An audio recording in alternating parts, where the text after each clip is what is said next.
آج کے مسلمان کو دین اسلام کی کوئی ضرورت نہیں ہے، یہ دنیا دار شخص ہے۔ اور یہ بات بھی میں آپ کو کہہ چکا ہوں کہ آج 8 ارب تقریباً آبادی ہے دنیا کی، 800 کروڑ لوگ ہیں۔ اس میں نہ کوئی حقیقت میں عیسائی ہے، نہ یہودی ہے، نہ مسلمان ہے، نہ ہندو ہے، نہ سکھ ہے، نہ بدھ مت ہے، کوئی نہیں۔ سب ایک ترازو کے ایک پلڑے میں ہیں اور سب لوگ دنیا دار ہیں۔ باقی تو رسومات ہیں، ہندو مندر چلے جائے گا، سکھ گردوارے چلا جائے گا،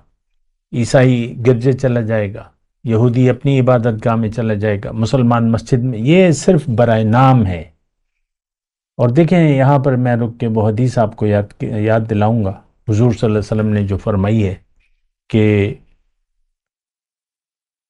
تم پر ایک زمانہ ایسا آئے گا اے مسلمانوں کہ اس وقت اسلام کا صرف نام رہ جائے گا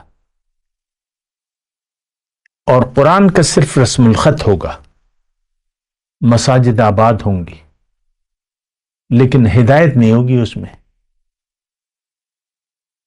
ہدایت سے خالی ہوں گی،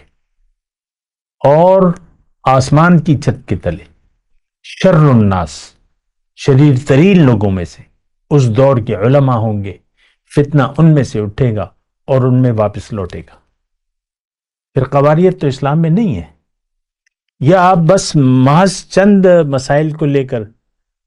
لوگوں کو یہ باور کراتے ہیں کہ مسئلہ یہ ہے